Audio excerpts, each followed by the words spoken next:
जी हाँ, नमस्कार। News letter के साथ हाजिर हूँ मैं, राकेश रंजन। बिहार में लोकसभा चुनाव जीतने की रणनीति पर तमाम पार्टियां अमल कर रही है, उस हिसाब से कदम भी उठा रही है। एनडीए पूरी 40 के 40 सीटें जीतने का दम भर रही है, तो विपक्ष भी पूरे जोश में है। लेकिन जो स्थिति दिख रही है, बन रही है, उसमें बहुतेरे सवाल हैं और उन सवालों का जवाब ढूंढना जरूरी हो जाता है। आप इंडिया की बात करें, यानी विपक्षी गठबंधन की, तो देखेंगे कि पप्पू यादव कांग्रेस के टिकट पर पूर्णिया से चुनाव लड़ना चाहते थे। उन्होंने हाल ही अपनी पार्टी का कांग्रेस में विलय किया। वे बहुत उत्साहित भी थे। पप्पू पूर्णिया में मजबूत स्थिति में हैं भी, लेकिन राजद ने वहां अपना उम्मीदवार उतार दिया। अब पूर्णिया में सेकुलर वोट यानी धर्मनिरपेक्ष वोट बटेगा, तो उसका लाभ किसको मिलेगा, यह बड़ा सवाल है।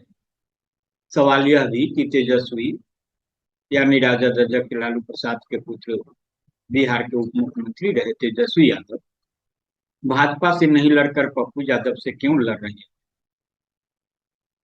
जुड़ता सवाल यह भी कि पप्पू यादव की जीत क्या महागठबंधन की जीत नहीं होती।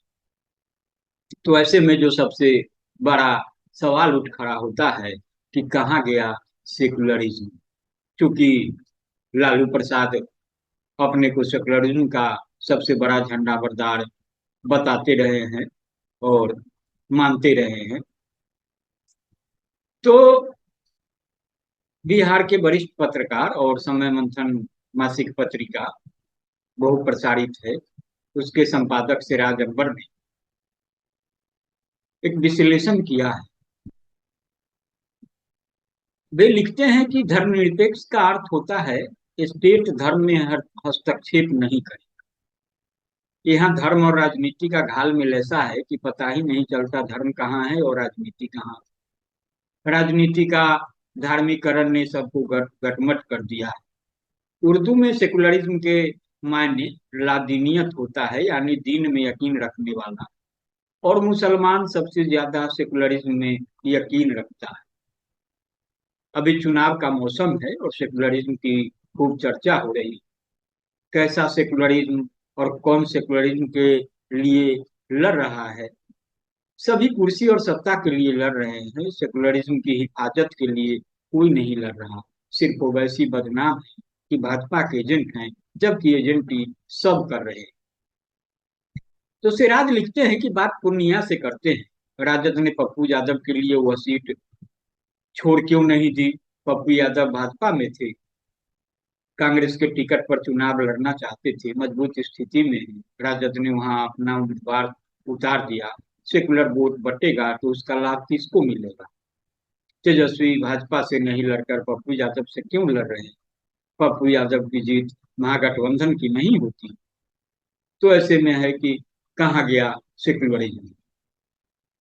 हर दिन सेकुलर पार्टी के नेता भाजपा में जा रहे हैं। किस मुंह से लोग सेकुलरिज्म की बात करते हैं। विचारधारा से लेस किया जाता तो कथित धर्मनिरपेक्ष दलों के सेनापति भागती को बिहार कांग्रेस के पूर्व अध्यक्ष अनिल शर्मा, औरंगाबाद लोकसभा चुनाव में राजद प्रत्याशी उपेंद्र प्रसाद, कांग्रेस प्रवक्ता गौरव वल्लभ भाजपा में शामिल हो गए। याद होगा गौरव वल्लभ ने जब भाजपा प्रवक्ता संबित पात्रा से पूछा था कि टेलियन में कितने जीरो होता है, तब यह कांग्रेस और मुसलमान की नजर में पक्की सेकुलर थे। आज दोनों की नजर में कम्युनल जरूर हो गए होंगे।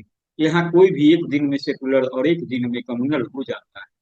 वैसे ही जैसे भारतीय जनता पार्टी में जाने के बाद कोई भी भ्रष्टाचारी ईमानदार हो जाता है। अजय निषाद को जानते होंगे, वहीं मुजफ्फरपुर के भाजपा सांसद, टिकट नहीं मिला तो कांग्रेस में आ गए। कल तक कांग्रेस की निगाह में कम्युनल थी, कांग्रेस में आकर गंगा नहा गए, सेकुलर का तगमा मिल गया। कोरोना काल में मुसलमानों को खूब गरियाते थे। अब मुसलमान उछल उछल कर वोट करेगा, सेकुलर का लिबादा जो उन्होंने ओढ़ लिया है। यही है हमारे देश का सेकुलरिज्म।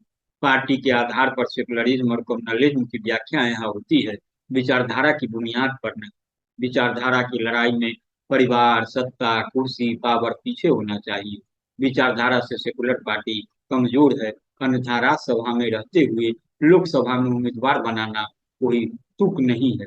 यह जानते हुए 2 बार से बिटिया हार रही है, पूरे परिवार को चुनाव लड़ाना भी सेकुलरिज्म नहीं है।